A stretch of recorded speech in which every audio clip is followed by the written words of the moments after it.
Hello, my name is Tony Beers, and this is Movie Grades. And just like the movies, we play out our last scene.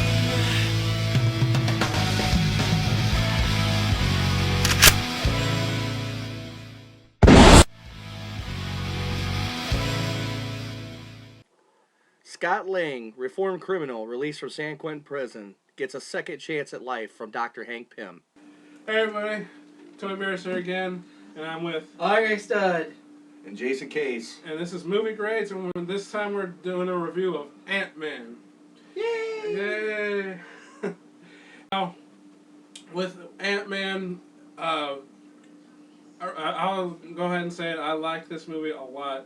I thought the action was great, the acting was great, the special effects were great, the story is great. I mean, there's a few things I could say that I didn't like about it.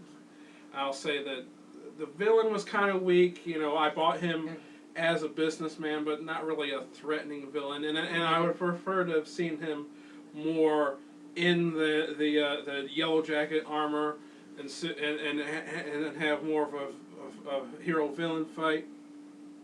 And like I was saying, since I saw the Avengers 2 first, that it kind of lowered my not expectations, but my view of this movie, because I was like, because that movie was so epic, and this movie literally is small in scope, because Ant-Man. So it's a smaller story, so it's kind of like you're going from seeing this epic, awesome movie and down to this smaller movie, which is good, but I wish this movie came out first, so I'd be like, okay, this is good, and then this one's even better. But anyway, so and I don't like that it's a little bit inaccurate to the comic for one thing. That we never seen, since we saw Avengers 2 first, we don't see that Hank maybe had something to do with the creation of Ultron. I would have loved to have seen that. And as a story, like I said, we're kind of at the end of Hank Pym's career, and I would prefer to have seen the beginning of his career. Like I said, this movie is, well, like I said, I mean, when I'm saying that, I mean, I told you guys before, but to these people, this is the first time I'm saying it. But anyway, Good segue, Tony. Yeah. So, Anthony. So, like I said, it's kind of like the fourth or fifth movie in the series, are almost like a reboot, because you're taking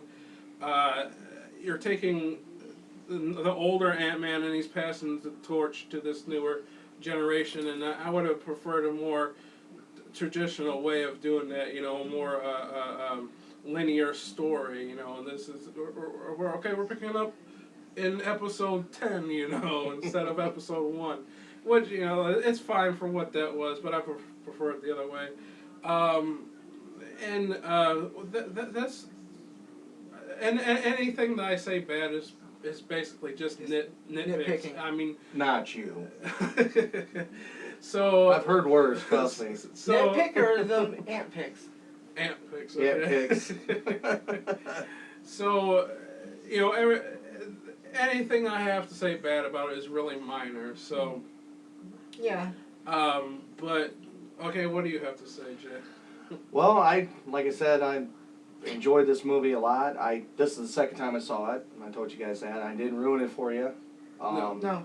I wanted you to enjoy it as much as I did the first time I saw it, and I enjoyed it again this time. First time I went and saw it was with my daughter, so maybe I had a little different aspect of it as far as like you said before, it opens your soul up to that kid inside, Yeah. And this movie did that for me both times, not just the first time, but the second time as well. I was, like I said, I didn't even give it away for you guys, and just your reaction, I'm smiling like I knew they would like that, and I gotta agree with everything you said. The story was great. I love the storyline in this movie. They did a good job. Special effects, what can you say? Yeah. Man, Michael Douglas looking like he was 40. He's Yeah. what, almost 70? Probably, yeah. I mean, Or they more. had him 30, 40 years younger. I mean, and I couldn't tell. Yeah, It looked so good. It looks so real, yeah. And then they, they had the other stuff like Agent Carter was in it. Howard Stark. Shield. Hydra was mentioned. Yeah, Hydra was mentioned. All those things that have been tied into this whole universe. Avengers and Avengers. Yeah. New building. Yeah. I mean that was all. Like I said, I was shocked that they had that in there. Falcon was in there. Falcon was in it. He played a good part too. Yeah, he was in it for a lot of scenes actually. Like I said, Paul Rudd, great job as Scott Lang. I kind of agree with you a little bit, Tony. I'd like to see a little bit more of the Hank Pym because that's the Ant-Man that I know. Yeah. I'm not really as familiar with the Scott Lang. That's why I asked you a few questions because like Robin, I know you knew the storyline. I knew a little bit of it. I wasn't as in tune with it as you were, but from what you told me, they were pretty darn close to having the whole thing. And I said this before. You bring it from the pages. It's a good story on the pages. You bring it up on the screen. It's a great story. Yeah, it's like they. I don't hate to interrupt here, but it's like a lot of filmmakers and studios. They see these Marvel the comics and they're like, okay, we like this, but we're gonna change it to something that we want, and it's kind of like, and what I hate about that is sometimes those people and a lot of people that I know have that attitude of they want to fix something that's not broken in the first place. So if it was successful on the page, it'll be successful in the theater. I absolutely agree with you 100%. So why? It's like, why do you change it? Exactly, and I know you guys will agree with me on this. How long has these comics been around? Yeah, they've been around since the '60s. Ant-Man's been around since the late '60s, early '70s, right? That's when it was right around that time. Yeah, early '60s, early days of Marvel. Okay, and it's still around. Yeah. Why? Because the story is good. So you take the story off the page and put it, and they did that. So they accomplished that goal. I love the one thing that was said by the bad guy, and he's like what was that? You know the line, the astonishing Tales to Astonish. To Astonish, which was a throwback to, I believe it was Tales to Astonish, either 27 or 28. Was that the first issue of Ant-Man? It was just called Hank Pym. It was just a first appearance of Hank Pym. Okay. They didn't have him Ant-Man yet. He shrunk himself. And then about like issue 34, 35, they brought him back as Ant-Man. Okay, so, but that was great that they had that reference in there. Yeah. That's the kind of stuff like you guys recognize it. I didn't. I didn't recognize it. It shows that these people pay attention to what the and they source had material Pym is. particles. And Scott Lang was a criminal in jail, and he wanted to rectify that for his daughter and have a second chance with her. And everything was just thrown in. And even Yellow Jacket. Yellow Jacket's another reference to one of Hank Pym's characters. Yeah. And I knew that too, but I couldn't remember. Didn't he like fake his own death and come back as a Yellow Jacket or something? No. The brief history of Hank Pym. Of course, Ant-Man. Yeah. Then he changed to Giant Man. Then I think either him or Hawkeye was Goliath. I forget which one. Then there was Yellow Jacket. Plus he created Ultron. Yeah. And later he was brainwashed and warped and betrayed the Avengers, and he has all this history. And it's good though, but like that's what I was mentioning. He has all that history. So that's one thing that I don't like about this movie is they skip over all that history. Well, they showed a little. They showed a little bit of it. I mean, as one of the minor Marvel characters, Hank Pym has a lot of back history. Oh, I see that now. I didn't even know that. So you just educated me on Hank Pym. And in the ultimate version of Hank Pym, he's domestic violence against the Wasp. Mm. I think that's the regular version. Now, we talked about Jane Van Dyne, which is his wife. Yeah.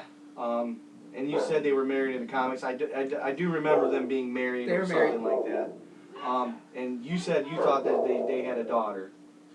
Yeah, I heard that somewhere. I'm not that familiar with the Ant-Man comics, but yeah, I heard Okay. that. Well, obviously, this character in the film Hope was his daughter, and something happens to Jane Van Dyne or Janet Van Dyne, whatever you want to call her. I've heard her called both names. Yeah. You said that was one of those That was one of those moments that it almost brought a tear to my eye to see what happens to Janet, and like I was saying was that, you know, everybody's saying that DC movies are so much serious and Marvel movies are kids movies, and I have to strongly disagree, because Marvel movies have a lot of serious stuff going on. Oh yeah. And that was one of those things, you know, and I don't think, and there's a few, very few of movies out there like this that would bring a tear to my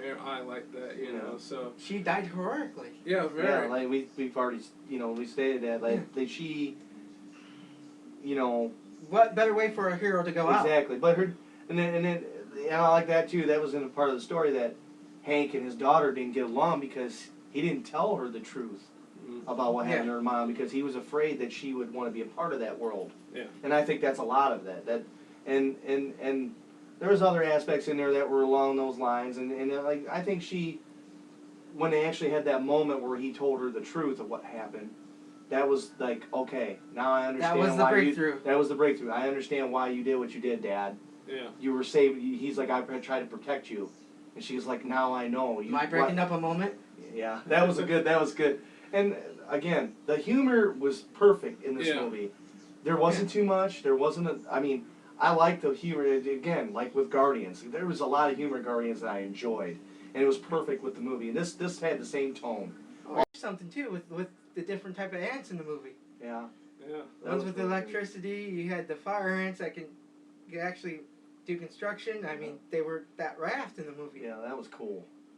You know, They were a rope. They were a rope too, weren't they? Like then yeah, they were a rope. Yeah, that was So cool. it's an educational movie. And then they had the ants that launched those the explosives. Yeah. Those things are gone, you know. Yeah. And then the other ants carrying them away, the winged ants carrying them away, which was cool too. The carpenter ants and poor Anthony. Yeah. Poor Anthony.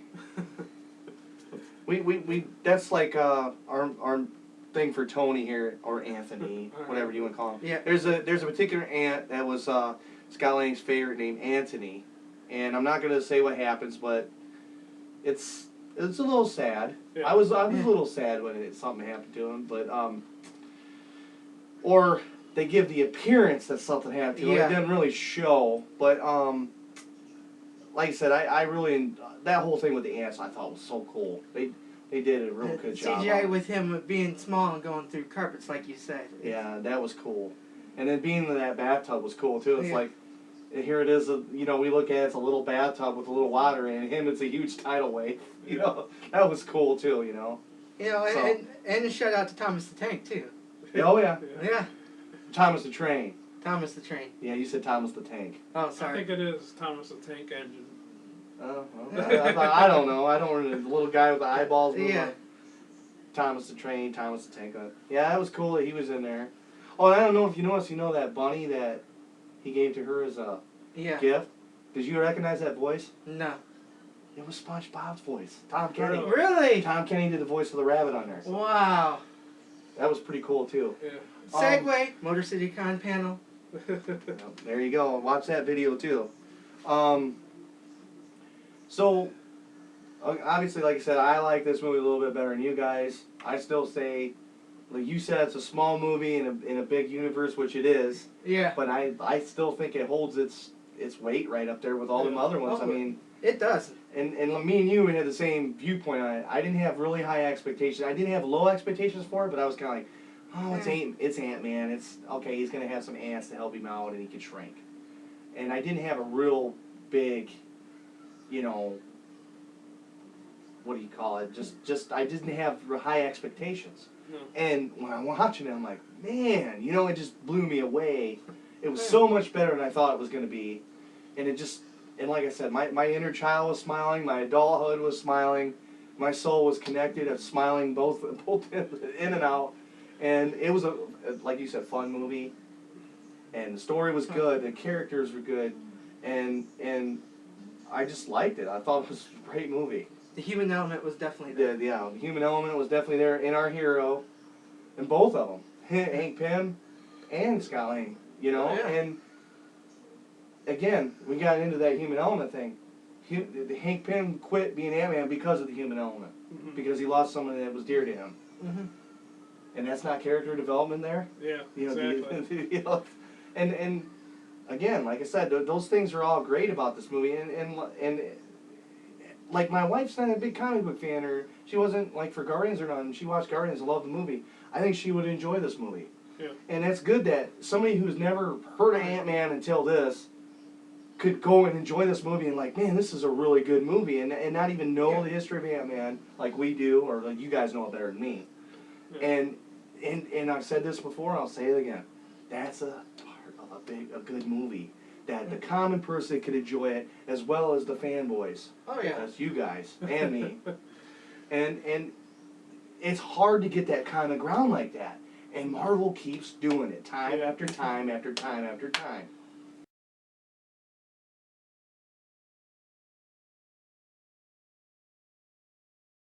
Toxic Pop has a new Facebook page.